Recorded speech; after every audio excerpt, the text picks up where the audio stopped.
निदेशालय से पत्र आया नियुक्ति करवाने के लिए। तो वहाँ बाबू द्वारा कहा गया 1.5 लाख रुपए कम से कम नियुक्ति के लिए देना होगा। घूस आपसे मांगता कौन है? डॉक्टर राजेंद्र प्रसाद मिश्रा जी। उन्होंने मांग की तो फिर हमने हाथ पैर जोड़ा, साहब मेरे बस की तो बात है नहीं। फिर 50,000 रुपये हमने कर्ज लेकर के दिया इनको। इसका 30,000 रुपये कम से कम और देना होगा। नहीं, ये सब वीडियो भी में है मेरे पास। इन्होंने हमको सस्पेंड कर दिया। मैं माननीय मुख्यमंत्री जी से कहना चाहता हूँ कि मेरे साथ न्याय कर दीजिए बस। नमस्कार, मैं संबर शुक्ला। इस वक्त मैं उत्तर प्रदेश के जिले आजमगढ़ में हूं और आजमगढ़ में ये आलोक कुमार नाम का ये युवक मेरे बगल में जो खड़ा है, ये इसको भ्रष्टाचारियों ने इतना परेशान कर दिया है कि ये बेचारा आज इधर उधर ठोकरे खा रहा है। जिस तरीके से लोग बड़े बड़े दावे करते हैं, उत्तर प्रदेश के अधिकारी बड़े बड़े दावे करते हैं, उत्तर प्रदेश के नेता, उत्तर प्रदेश के मंत्री बड़े बड़े दावे करते हैं कि उत्तर प्रदेश से भ्रष्टाचार धीरे धीरे खत्म हो रहा है। वहीं 2017 से और आज 2023 है, उसके बाद भी भ्रष्टाचारियों ने इनकी नींद उड़ा रखी है। और वो नींद कैसे उड़ा रखी है, आइए सुनते हैं इन्हीं की कहानी, इन्हीं की जुबानी। क्या नाम है आपका? मेरा नाम आलोक कुमार है। आलोक कुमार जी, पिता का नाम स्वर्गीय रमेश कुमार। अच्छा, तो आलोक कुमार जी के बारे में आपको एक चीज बता दूं, ये कहानी मैं आपको थोड़े से शब्दों में बता दूं, फिर बाकी की चीजें बताएंगे। मामला ये है कि इनके पिताजी 2016 में देहांत हो गया था। आपके पिताजी का नाम क्या था? स्वर्गीय रमेश कुमार। स्वर्गीय रमेश कुमार। उसके बाद मृतक आश्रित में जो घर का बेटा होता है उसको नौकरी मिलती है, जैसा कि आपको मिलनी चाहिए, आपको मिली भी थी। तो कैसे भ्रष्टाचारियों ने आपको परेशान किया, कैसे आपकी नौकरी छीन ली गई और किस तरीके क्या क्या हुआ, पूरी कहानी जो है आप हमारे दर्शकों को आप बताइए। सर, ऐसा है 14/12/2017 को निदेशालय से आयुर्वेदिक क्षेत्रीय आयुर्वेदिक एवं यूनानी अधिकारी जी को पत्र आया नियुक्ति करवाने के लिए। तो हम यहाँ ला करके जमा किए ऑफिस में आजमगढ़। तो जमा करने के बाद तो ये कहे 4-5 दिन बाद आइए, आपको नियुक्ति पत्र दे दिया जाएगा। 4-5 दिन बाद हम फिर गए ऑफिस, तो ये कहे कभी बाबू छुट्टी पर है। तो वहाँ बाबू द्वारा कहा गया, दूसरे बाबू द्वारा, कि 1.5 लाख रुपए कम से कम नियुक्ति के लिए देना होगा। अच्छा, 1.5 लाख की मांग की गई। आप देखिए कि ये उत्तर प्रदेश में आप हैं, आपके पिता भी मर जाते हैं और पिता के मरने के बाद जो नौकरी आपको मृत आश्रित मिलती है उसके लिए 1.5 लाख रुपए की रकम की घूस मांगी जाती है। और घूस आपसे मांगता कौन है? सर, ये थे डॉक्टर राजेंद्र प्रसाद मिश्रा जी। अच्छा जी, हमारे क्षेत्रीय आयुर्वेदिक एवं यूनानी अधिकारी हैं। डॉक्टर राजेंद्र प्रसाद मिश्रा जी। तो इन्होंने मांग की तो फिर हमने हाथ पैर जोड़ा, साहब मेरे बस की तो बात है नहीं। 3-4 साल हो गया था पिताजी को मरे हुए, और इतने पैसे की व्यवस्था कहाँ से करता। तो हमने कहा ठीक है, मैं नहीं दे पाऊंगा। फिर ये कहे कि 1 लाख रुपए कम से कम। फिर 80,000 से कम ये नियुक्ति ना देने के लिए हमको कहे कि लिख दूंगा, तुम नौकरी करने योग्य नहीं हो, ऐसा ऐसा बताए। तो हम भाई थोड़ा सा डर गए कि किसी तरह से हुआ भी है, और अगर ये लिख देते हैं तो ऐसा जानकारी थी नहीं सिस्टम की। तो हमने कहा चलिए ठीक है, 80,000 रुपये में मामला। हाँ, तो मतलब अधिकारियों ने आपसे घूस के तौर पे 1.5 लाख मांगे, जिसमें 80,000 पे बात आके सेट हो गई कि 80,000 आप भी देने को तैयार हो गए। अच्छा, फिर 50,000 रुपये हमने कर्ज लेकर के दिया इनको। तो इनके घर पे दिया हूँ, भेदौरा इनका घर है, वहाँ दिया हूँ। और उसके बाद ये कहे कि ठीक है, कल ऑफिस आना, किसी को बताना मत। ऑफिस गए, उसके बाद फिर ये टरकाने लगे कि बाबू छुट्टी पे है, वो नहीं आए। फिर अगले दिन बुलाए, फिर जाकर के अवनीश सिंह द्वारा कहा गया, अवनीश सिंह जी को भेजे। ये अवनीश सिंह कौन है? ये कनिष्ठ लिपिक हैं हमारे कार्यालय के। तो डीओ साहब द्वारा भेजे गए। और ये राम सिंगार यादव जी हैं एक, वो भी चतुर्थ श्रेणी कर्मचारी हैं। तो ये दोनों गए, तो कहे कि 30,000 रुपये से, मेरे पास वीडियो भी है इसका, 30,000 रुपये कम से कम और देना होगा, नहीं तो फला कोई सर्वेश यादव करके है, वो भी दिया है, ऑफिस खर्च है वो देना पड़ेगा।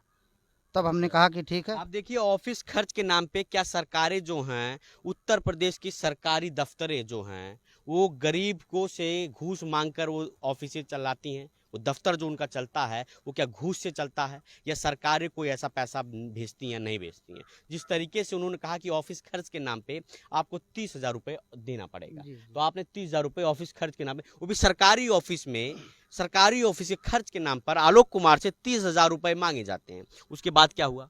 उसके बाद सर 30,000 हमने कहा कि नहीं दे पाएंगे इस समय, और अगर आपको नियुक्ति देना है तो दीजिए, और नहीं तो हम चले जाएंगे घर। तो कह के ठीक है, नियुक्ति पत्र तो दे देंगे, लेकिन हमको पैसा इकट्ठा दे दीजिएगा। हमने कहा हम इकट्ठा नहीं दे पाएंगे, वेतन कमाएंगे 1,500, 2,000, 3,000 करके दे दूंगा, इकट्ठा नहीं दे पाऊंगा, मेरा भी परिवार है। तो फिर इसी पे तय हुआ, ये हमको ज्वाइनिंग करवाए 1/1/2018 को राजकीय चिकित्सालय राजकीय आयुर्वेदिक चिकित्सालय कुरहंस कोठिया अजमतगढ़। अच्छा। जी 1/1/2018 को। अच्छा। वहाँ से हमको पहला वेतन आया तो हमको जानकारी नहीं हुई। उसके बाद ये हमको फ़ोन किए, बार बार हमको परेशान किए जाना लगा। हम वेतन निकाले, घर में इतना खर्च था कि वैसे ही तंगी थी, तो वेतन हमारा खर्च अच्छा, हो आपके गया। परिवार में कौन कौन है? हम 3 भाई में हैं और एक बहन है, हम सबसे बड़े हैं। हमारी और हमारे बड़ी बहन की हमसे छोटी है, इनकी दोनों की शादी पिताजी करके उसके बाद एक्सपायर कर गए। हमारे 2 अभी छोटे भाई हैं, हमारे 2 बच्चे हैं। अभी आप सरकार से क्या गुहार लगाना चाहते हैं? सरकार से अब 4 साल हो गया है, अभी तक कैसे कैसे परिवार जिला खिला रहे हैं ये तो हम जानते हैं, और तो कोई जान नहीं रहा है।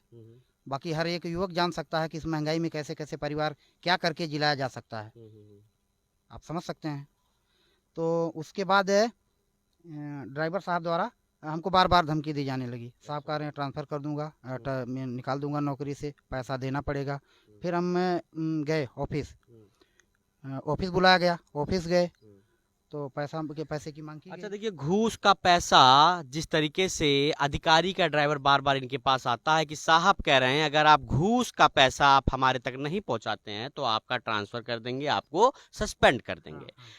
अगर आपको उत्तर प्रदेश में रहना है, तो अगर आपको नौकरी करनी है तो अधिकारियों की, बड़े अधिकारियों की जेब गर्म आपको करनी पड़ेगी। अगर आप जेब गर्म अधिकारियों की नहीं करेंगे तो आपकी हालत वही होगी जो आलोक कुमार की हालत हुई है। जिस तरीके से मैं बार बार उन तमाम अधिकारियों के ऊपर उस तमाम सवाल खड़े होते हैं कि अभी आलोक कुमार कुछ ऐसा काम कर दे जो काम इनको नहीं करना चाहिए, तो उसका जिम्मेदार कौन होगा? इनका परिवार जिस स्थिति से आज गुजर रहा है, तो अगर इनका परिवार इस स्थिति से गुजर रहा तो उसका जिम्मेदार कौन है? जिस तरीके से पिता की नौकरी जो इनको मिलनी चाहिए, 4 साल से जो इनकी नौकरी का पैसा है, अब तक इनके पास कुछ एक ऐसा अमाउंट होता जिससे अपना परिवार चला सकते, तो 4 साल की तनख्वाह इनको लाके कौन देगा? वो सब जिम्मेदार। और मैं उत्तर प्रदेश के मुखिया योगी जी से पूछना चाहता हूँ कि ऐसे भ्रष्ट अधिकारियों के ऊपर आप लगाम कब लगाएंगे? क्योंकि ये अधिकारी जो आजमगढ़ में अधिकारी बैठे हैं, ये लोग अपनी मनमानी किए जा रहे हैं और आलोक कुमार जैसे न जाने कितने युवक, न जाने कितने लोगों का जीवन बर्बाद कर रहे हैं। अच्छा, आखिरी आपसे सवाल ये रहेगा कि आपको कैसे फंसा करके आपके ऊपर कैसे मुकदमा किया गया, वो सारी चीज बताइए। जी, उसके बाद सर हमको ऑफिस बुलाया जाने लगा, तो हम पहले से ही सतर्क थे। देखिए मैं ड्यूटी करता था, लिखित में देते तो मैं ऑफिस जाता, मैं ऑफिस नहीं जाता था।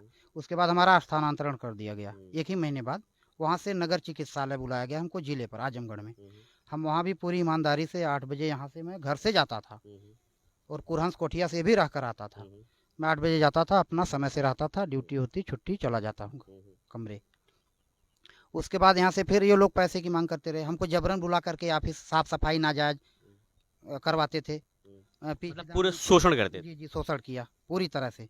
फिर हम इनके खिलाफ सर हम शिकायत कर दिए सचिवालय में, निदेशालय जाकर इनके खिलाफ शिकायत किए, कैसे कैसे क्या किए। उसके बाद ये हमसे क्षुब्ध होकर के हमसे मतलब तानातानी बनी रही इनकी, और हम ड्यूटी करते रहे। उसके बाद एक दिन अचानक हमारी तबीयत खराब हुई, हम छुट्टी लेकर के घर आए और घर आके अपना दवा इलाज कराए सामुदायिक स्वास्थ्य केंद्र अतरौलिया से। वहाँ से मेडिकल लिया, मेडिकल सर बनाए दीप चंद मौर्य, नहीं हरीश मौर्य जी, इनके द्वारा बनाया गया। उसके बाद वो मेडिकल ले जा करके हमारी छुट्टी ख़त्म हुई, हम ऑफिस में जमा कर दिए। तो ऑफिस वालों को मैंने अवनीश भैया को फ़ोन किया था, भैया हमारा अभी तक वेतन नहीं आया, सबका आ गया था। तो वो कहे कि इस पर अभी साहब की साइन नहीं हुई है, ये है वो है, बताए तो जैसा बताते रहे वैसा हम सुनते रहे। भाई जैसा अधिकारी हैं आप, जैसा बता जी, हमको जानकारी तो थी नहीं। तो फिर 1 महीना और बीत गया, तो उसके बाद हमको ये पता लगा अखबार के माध्यम से, हम देखे वही हमारा छित्तूपुर मधई पट्टी करके अखबार में निकला था कि उनके ऊपर फर्जी चिकित्सा प्रमाण पत्र देने के जुर्म में FIR हुआ है। अच्छा, आपके ऊपर। और आपने मेडिकल जो है यहाँ ये अतरौलिया के हॉस्पिटल से बनाया था, उसके बाद आपने ऑफिस जमा किया और आपके ऊपर, ये आपको अखबार से पता लगा कि आपके ऊपर FIR हो चुकी है कि फर्जी मेडिकल आपने लगाया। उसके बाद जब आपसे FIR हुआ तो आप तब से घर पर ही हैं? हाँ सर, नहीं उसके बाद फिर FIR हुआ तो हम वो अखबार मंगवा करके पढ़े। उसके बाद कल भर छुट्टी लिए छुट्टी लेकर के फिर हम मेडिकल पे हो गए। कौन सा सरकारी कर्मचारी ऐसा है जो जेल जाना चाहेगा बताइए? हम अगर छुट्टी नहीं लिए होते तो हम तो जेल भी कटते आज। हाँ, तो उसके बाद हम छुट्टी लिए और फिर इनके यहाँ शिवाजी सिंह के यहाँ पहुँचे। तो इनसे हाथ पैर हमने बहुत जोड़े, ये नहीं सुने। फिर उसके बाद इन्होंने दोबारा लिख करके किसी तरह से कहे कि ऐसा करिए वैसा करिए, ऑफिस को भेजिए। ये सब वीडियो भी में है मेरे पास। तो उसके बाद हमने ऑफिस में प्रार्थना पत्र दिया, लेकिन वो लोग दोबारा जांच नहीं करवाए। फिर इनके पास गए शिवाजी सिंह जी के पास, तो इन्होंने दोबारा हमको लिख करके एक पत्र दिया है कि उस दिन ओपीडी में भीड़ होने के कारण पर्चा क्रमांक क्या चढ़ता है मेडिकल पर, हमको तो जानकारी है नहीं, वो नहीं चढ़ा था। अतः महोदय से त्रुटि हुई है हमसे, गलती मानी उन्होंने। उन्होंने गलती मानी। उसको लेकर के हम हाई कोर्ट गए, हमको सस्पेंड भी कर दिया गया था। उसको लेकर के हम हाई कोर्ट गए बहाली के लिए। तो फिर हाई कोर्ट में जैसे बहाली हमारी शायद सुनवाई चल रही थी, वकील साहब ने छोड़िए, बताया। मतलब आप आपका कोर्ट से आया कि किया जैसा वो चीज छोड़िए, जी, आपके मतलब मेन बात ये है कि अधिकारियों ने आपको पूरा शोषण किया। जी, जी। शोषण करने के बाद आपके फर्जी मुकदमा आपके ऊपर कर दिया, जी। और आज आपका परिवार, आप दर दर की ठोकरें खा रहे हैं, कोई जी, सुनने वाला नहीं है। जी। तो आखिरी एक बात, जी। आप कैमरे में देखिए, बताइए योगी जी से आप क्या कहना चाहते हैं?